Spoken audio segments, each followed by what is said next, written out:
کیا آپ جانتے ہیں کہ رمضان کے روزے چھوڑ دینا صرف ایک گناہ نہیں بلکہ انسان کی دنیا اور آخرت دونوں برباد کر سکتا ہے۔ آج ہم جانیں گے کہ رمضان کے روزے نہ رکھنے کے کیا بڑے نقصانات ہیں جن سے اکثر لوگ غافل ہیں۔ اللہ پاک قرآن پاک میں ارشاد فرماتا ہے، اے ایمان والو، تم پر روزے فرض کیے گئے ہیں جیسے تم سے پہلے لوگوں پر فرض کیے گئے تھے۔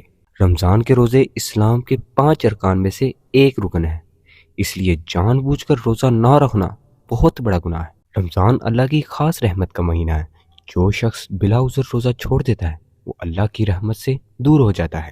روزہ انسان کے دل کو نرم کرتا ہے، لیکن جو روزہ نہیں رکھتا اس کا دل گناہوں کی وجہ سے سخت ہو جاتا ہے۔ نبی کریم صلی اللہ تعالیٰ علیہ وسلم نے فرمایا، روزہ قیامت کے دن بندے کی شفاعت کرے گا۔ جو روزہ چھوڑ دے وہ اس عظیم شفاعت سے محروم ہو جائے گا۔ روزہ انسان کو صبر اور ضبط نفس سکھاتا ہے۔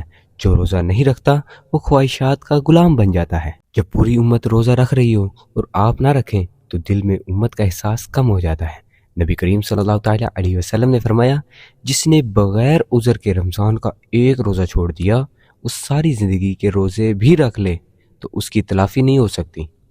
سوچیں، ایک روزہ چھوڑنے کا اتنا بڑا نقصان ہے تو جو لوگ پورا ماہ روزے چھوڑ دیتے ہیں ان کا کیا حال ہوگا۔ اللہ اکبر۔ اگر کسی نے جان بوجھ کر روزہ چھوڑ دیا تو سچی توبہ کریں، قضا کریں، آئندہ روزہ نہ چھوڑنے کا پکا ارادہ فرمائیں۔ اللہ پاک بہت مہربان ہے، بہت معاف کرنے والا ہے، بہت رحیم ہے۔ سچی توبہ کریں۔ رمضان کے روزے انسان کو گناہوں سے پاک کرتے ہیں، جنت کے قریب کرتے ہیں، جہنم سے بچاتے ہیں، دعائیں قبول کرواتے ہیں۔ اللہ پاک ہمیں رمضان المبارک کے تمام روزے رکھنے کی توفیق عطا فرمائے، آمین۔